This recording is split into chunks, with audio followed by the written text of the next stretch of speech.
देखिए, सर्वोदय पब्लिक विद्यालय की ऑनलाइन कक्षा में आपका स्वागत है। आज हम अपना 12वां पाठ शुरू करते हैं, मानव संसाधन। इसमें से देखें तो 3 अंक के प्रश्न परीक्षा में पूछे जाएंगे। देखिए, संसाधन किसे कहते हैं, अपन ने पहले ही पढ़ा है कि पर्यावरण में उपलब्ध वे सभी वस्तुएं जो हमारी आवश्यकताओं की पूर्ति हेतु प्रयुक्त होती हैं, वो क्या कहलाती है, संसाधन कहलाती हैं। यानी पर्यावरण में देखें तो वे सारी उपलब्ध वस्तुएं जिससे मानव अपनी आवश्यकताओं क्या करता है, पूर्ति करता है या प्रयोग में लेता है, तो वो सब क्या कहलाती है, संसाधन कहलाती हैं। और यहाँ मानव भी एक संसाधन है। कैसे है मानव एक संसाधन? क्योंकि मानव को अगर अच्छी शिक्षा दी जाए, प्रशिक्षण दिया जाए, उस पर अच्छा चिकित्सा में निवेश किया जाए, अन्य सेवाओं में उस पर पूंजी लगाई जाए, तो मानव को भी क्या बदला जा सकता है, एक संसाधन के रूप में बदला जा सकता है।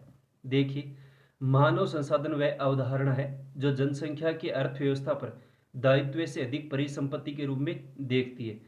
यानी मानव संसाधन देखें तो एक अवधारणा के रूप में जो जनसंख्या की अर्थव्यवस्था पर, यानी जनसंख्या जो अर्थव्यवस्था है उस पर उसका दायित्व है, उससे अधिक देखें तो एक परिसंपत्ति, परिसंपत्ति का तो एक उपयोगी, उसको अपन धरोहर मान सकते हैं, पूंजी मान सकते हैं किसी भी राष्ट्र या राज्य के लिए। अगर मानव जनसंख्या को देखें तो अच्छा शिक्षा दी जाएगी, प्रशिक्षण उनको दिया जाएगा, कौशल उनके पास अच्छा होगा, चिकित्सा पर पूरा उनका ध्यान दिया जाएगा, और अन्य सेवाओं भी देखें तो उसमें निवेश किया जाएगा, पूंजी लगाई जाएगी। तो इस निवेश के परिणाम स्वरूप देखें तो मानव जनसंख्या भी क्या बन जाती है, मानव संसाधन के रूप में परिवर्तित हो जाती है। तो मानव जनसंख्या भी देखें तो एक मानव संसाधन के रूप में बदल जाती है, यानी उसको भी एक संसाधन के रूप में किसी भी राष्ट्र, किसी भी देश और किसी भी राज्य में क्या लिया जा सकता है, उपयोग में लिया जा सकता है। वो भी उस राष्ट्र, उस राज्य के विकास में क्या करती है, एक संसाधन का कार्य करती है। तो ये है मानव एक संसाधन किस प्रकार से बन जाता है। कि मानव संसाधन देखें तो एक इस प्रकार की अवधारणा अपन देख सकते हैं जो जनसंख्या की अर्थव्यवस्था पर, यानी किसी भी देश की जनसंख्या देखें तो उसका जो अर्थव्यवस्था पर दायित्व, यानी जो जिम्मेदारी है, उससे अधिक एक परिसंपत्ति, यानी कि उपयोगी संपत्ति के रूप में उसको काम में ले सकते हैं। और जब मानव जनसंख्या को देखें तो उसको शिक्षा दी जाएगी, अच्छा प्रशिक्षण दिया जाएगा, चिकित्सा दी जाएगी, और अन्य सेवाओं भी देखें तो उसमें निवेश किया जाएगा। तो इस निवेश के परिणाम स्वरूप, यानी इस क्षेत्र में उनमें पूंजी लगाई जाएगी, तो परिणाम स्वरूप मानव जनसंख्या भी देखें तो एक मानव संसाधन के रूप में क्या हो जाती है, परिवर्तित हो जाती है। यानी इस प्रकार निवेश करेंगे, पूंजी लगाएंगे, शिक्षा देंगे, प्रशिक्षण देंगे, तो मानव जनसंख्या है वो भी क्या बन जाता है, एक संसाधन के रूप में उसको काम में लिया जा सकता है, वो भी संसाधन में क्या हो सकती है, परिवर्तित हो सकती है। फिर देखिए जनसंख्या, यानी इस पूरे पाठ में अपन जनसंख्या के बारे में पढ़ेंगे, लिंगानुपात के बारे में पढ़ेंगे, जनसंख्या घनत्व के बारे में पढ़ेंगे, साक्षरता के बारे में पढ़ेंगे, नगरीकरण के बारे में पढ़ेंगे, और जनसंख्या वृद्धि, इनके बारे में पढ़ेंगे। देखिए जनसंख्या क्या होती है। जनसंख्या से तात्पर्य देखें तो किसी एक निश्चित स्थान में एक निश्चित समय में रहने वाले व्यक्तियों की कुल संख्या को क्या कहते हैं, जनसंख्या कहते हैं। यानी कुल संख्या से क्या होता है, तात्पर्य होता है। जैसे अपन बार बार उदाहरण लेते हैं कि राजगढ़ की जनसंख्या इतनी है, चूरू की जनसंख्या इतनी है, राजस्थान की जनसंख्या इतनी है। तो ये प्रश्न कई बार आता है, जनसंख्या क्या है, जनसंख्या किसे कहते हैं। तो जनसंख्या से तात्पर्य देखें तो किसी निश्चित स्थान में एक निश्चित समय में रहने वाले जो व्यक्तियों की कुल संख्या होती है वही क्या कहलाती है, जनसंख्या कहलाती है। यानी कि निश्चित समय में देखें एक स्थान विशेष पर कुल कितने लोग रहते हैं, उन कुल निवासियों की जो संख्या रहने वालों की, वही क्या कहलाती है, जनसंख्या कहलाती है। चाहे वो राजगढ़ की जनसंख्या हो, चाहे वो भारत की जनसंख्या हो, चाहे वो राजस्थान की जनसंख्या हो। उसके बाद देखिए जनसंख्या की जो परिभाषा है उस पर अपन 3 बिंदुओं पर विचार करेंगे। यानी जनसंख्या की जो परिभाषा अपन करेंगे किसी भी राष्ट्र या किसी राज्य की, तो 3 बातें अपन देखते हैं। एक तो जनसंख्या का आकार, वितरण और घनत्व है। जनसंख्या का आकार मतलब किसी राष्ट्र या किसी राज्य की जनसंख्या कितनी है, कौन सा उसका स्थान है। फिर उसके वितरण के बारे में पढ़ेंगे, यानी किस क्षेत्र में जनसंख्या कितनी है, किस में कम है जनसंख्या, कम क्यों है, अधिक क्यों है। जैसे हम भारत के बारे में पढ़ेंगे तो कुछ राज्यों में जनसंख्या ज़्यादा है, जैसे उत्तर प्रदेश है, महाराष्ट्र है, आंध्र प्रदेश है, इन राज्यों में जनसंख्या क्या है, अधिक निवास करती है। जबकि कुछ राज्य जैसे पूर्वोत्तर के देखें उन राज्यों में जनसंख्या कम है। और घनत्व के बारे में पढ़ेंगे, यानी जनसंख्या घनत्व पढ़ेंगे, परिभाषाएं पढ़ेंगे। प्रति इकाई या प्रति वर्ग किलोमीटर क्षेत्र में निवास करने वाले व्यक्तियों की संख्या क्या कहलाती है, जनसंख्या घनत्व कहलाती है। तो ये जनसंख्या का आकार, वितरण और उसके घनत्व का क्या करते हैं अपन, विचार का मतलब ध्यान में रखते हैं। दूसरा देखें तो जनसंख्या वृद्धि और जनसंख्या परिवर्तन। देखिए जनसंख्या वृद्धि, जनसंख्या वृद्धि में पढ़ेंगे कि किसी स्थान विशेष में देखें तो जनसंख्या में निश्चित अवधि में देखें तो जनसंख्या में जो वृद्धि होती है वो क्या कहलाती है, जनसंख्या वृद्धि कहलाती है। यानी एक निश्चित स्थान में देखें, जैसे 10 साल पहले जनसंख्या भारत की 2001 में जनगणना हुई तो 102.1 करोड़ थी, और अभी देखें तो 121.2 करोड़ हो गई है। तो 10 साल में क्या हुई, जनसंख्या में वृद्धि हुई। उसके बाद जनसंख्या में परिवर्तन के बारे में पढ़ेंगे कि परिवर्तन क्यों हुए, उसके क्या कारण रहे, प्रवास रहा, अप्रवास रहा या अन्य कारण रहे, तो वो पढ़ेंगे। तीसरा, जनसंख्या की गुण और विशेषताएं, यानी जनसंख्या के गुण और विशेषताओं के बारे में पढ़ेंगे। व्यक्तियों की उम्र है, लिंगानुपात है, साक्षरता का स्तर है, व्यावसायिक संरचना है, ये सब क्या पढ़ेंगे, जनसंख्या के गुण और विशेषताओं के बारे में पढ़ेंगे। तो ये तीन बिंदु ध्यान में रखने की बार एक नंबर का प्रश्न आता है कि जनसंख्या की परिभाषा में देखें तो तीन प्रमुख कौन से बिंदुओं पर क्या किया जाता है, विचार किया जाता है। तो जनसंख्या का आकार, वितरण और उसका घनत्व अपन देखते हैं। फिर जनसंख्या की वृद्धि, जनसंख्या परिवर्तन के बारे में देखते हैं। फिर जनसंख्या के गुण और विशेषता के बारे में अध्ययन किया जाता है। तो ये जनसंख्या के क्या हैं, तीन प्रमुख बिंदु हैं जिस पर क्या किया जाता है, विचार किया जाता है। उसके बाद सबसे पहले अपन जनसंख्या का आकार और वितरण पढ़ते हैं।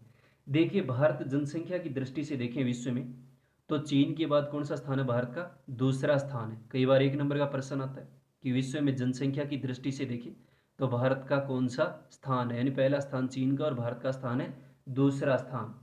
यानी भारत का क्षेत्रफल में तो पढ़े तो सातवां स्थान आता है, 32,87,263 वर्ग किलोमीटर है, और पूरे विश्व का देखें तो 2.4% है। लेकिन जनसंख्या की दृष्टि से देखें तो भारत का स्थान है दूसरा।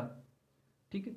उसके बाद देखें तो 2011 की जनगणना के अनुसार भारत की कुल जनसंख्या थी 1,21.2 करोड़, यानी कुल भारत की जो जनसंख्या है वो 121.02 करोड़ थी। यानी ध्यान में रखना, कई बार प्रश्न आता है कि 2011 की जनगणना के अनुसार भारत की कुल जनसंख्या लिखी, तो भारत की लगभग जनसंख्या देखें 2011 की जनगणना के अनुसार तो वो थी 121.02 करोड़ थी। यानी एक नंबर का प्रश्न आ जाता है कई बार कि 2011 के अनुसार भारत की क्या लिखी, जनसंख्या लिखी, तो वह 121.02 करोड़।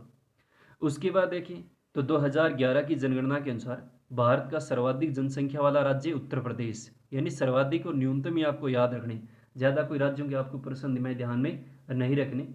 और इसकी जनसंख्या है 19,95,81,477, तो वो आपको याद नहीं करनी है, केवल राज्य याद करना है। या तो ये मानचित्र में कई बार दर्शाना जाता है कि भारत के सर्वाधिक जनसंख्या वाले राज्य उत्तर प्रदेश की स्थिति क्या दर्शाइए, भारत के मानचित्र में दर्शाइए। तो आपको भारत के राजनीतिक मानचित्र में उत्तर प्रदेश का पता होना चाहिए। या फिर छोटा प्रश्न ध्यान में रखना है कि 2011 की जनगणना के अनुसार भारत का सर्वाधिक जनसंख्या वाला राज्य कौन सा है, उत्तर प्रदेश है। उसके बाद देखिए 2011 की जनगणना के अनुसार देखें तो न्यूनतम जनसंख्या वाला राज्य सिक्किम, इसकी जनसंख्या देखें तो बहुत कम है, 6,07,688 है। वो आपको याद नहीं करनी, केवल राज्य का नाम ध्यान रखना है, सिक्किम है। क्योंकि सिक्किम के एक पर्वतीय क्षेत्र है, पहाड़ी क्षेत्र है, तो इसमें अपन ने पढ़ा था जनसंख्या वितरण में क्या मिलेंगी, भिन्नताएं मिलेंगी। तो इस राज्य में भारत की न्यूनतम क्या करती है, जनसंख्या निवास करती है। और इसके विपरीत उत्तर प्रदेश पर देखें तो पूरा मैदानी क्षेत्र है, नदियों द्वारा सिंचित क्षेत्र है और उपजाऊ क्षेत्र है, तो वहाँ भारत का सर्वाधिक जनसंख्या वाला क्या है, सघन राज्य है उत्तर प्रदेश, और न्यूनतम वाला है सिक्किम है, बिल्कुल पर्वतीय और पहाड़ी क्षेत्र है। उसके बाद देखें तो जनसंख्या की दृष्टि से राजस्थान का स्थान देखें तो भारत में कौन सा है, 8वां स्थान है, यानी 6,86,00,000 राजस्थान की जनसंख्या है। तो ये भी देखना, एक नंबर का प्रश्न आता है कई बार कि जनसंख्या की दृष्टि से राजस्थान का स्थान भारत में कौन सा है, 8वां स्थान है। क्षेत्रफल में देखें तो राजस्थान का पहला है, क्योंकि राजस्थान क्या भारत का सबसे बड़ा राज्य है।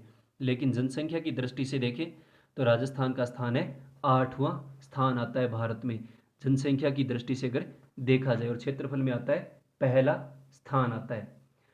तो यहाँ अपन इतना ही पढ़ेंगे आज मानव संसाधन में, यानी 2-3 बातें याद रखनी है आपको। एक तो संसाधन क्या है कि पर्यावरण उपलब्ध वे वस्तुएं सारी जिससे मानव क्या करता है, अपनी आवश्यकताओं की पूर्ति करता है, वो संसाधन कहलाते हैं। फिर मानव संसाधन की अवधारणा क्या है कि जनसंख्या अर्थव्यवस्था पर देखें तो अधिक परिसंपत्ति के रूप में देखती है जनसंख्या को, क्योंकि मानव को अच्छा शिक्षा, प्रशिक्षण, चिकित्सा और अन्य सेवाएं अगर उसमें अच्छा निवेश किया जाएगा, पूंजी लगाई जाएगी, तो परिणाम स्वरूप मानव जनसंख्या के बन जाती एक संसाधन बन जाती है। फिर जनसंख्या किसे कहते हैं, बहुत अच्छा प्रश्न है, जनसंख्या से क्या तात्पर्य एक नंबर का आ सकता है। तो जनसंख्या से तात्पर्य किसी निश्चित स्थान में एक निश्चित समय में रहने वाले व्यक्तियों की कुल संख्या क्या होती है? जनसंख्या होती है। फिर जनसंख्या की अगर परिभाषा अपन देखेंगे तो तीन प्रमुख बिंदुओं पर विचार करेंगे। जनसंख्या का आकार कितना है, कौन सा बड़ा देश है, कौन सा राज्य है, वितरण किस प्रकार से और घनत्व क्या है।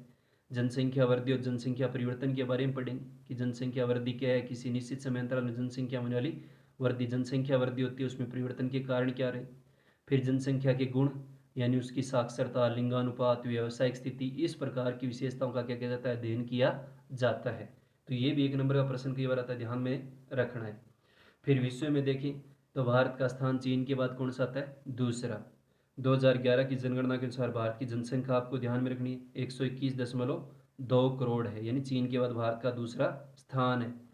सर्वाधिक देखें तो उत्तर प्रदेश राज्य है, जनसंख्या आपको याद नहीं करनी कितनी है। न्यूनतम वाला देखें तो सिक्किम है। और जनसंख्या की दृष्टि से देखें तो राजस्थान का स्थान कौन सा आता है? 8वां स्थान है। उसके बाद अपन जनसंख्या वृद्धि के बारे में पढ़ेंगे, जनसंख्या वृद्धि कारक पढ़ेंगे, जनसंख्या वृद्धि कारण पढ़ेंगे। तो ये अपन बाद में पढ़ेंगे, जनसंख्या वृद्धि कारण, जनसंख्या वृद्धि किसे कहते हैं, 2001 से 11 में भारत की कितनी रही, 10 की वृद्धि दर, और वो अपन आगे पढ़ेंगे। तो आज के लिए इतना ही, और इसको आपको ध्यान में रखना है, मानव संसाधन को और याद करना है।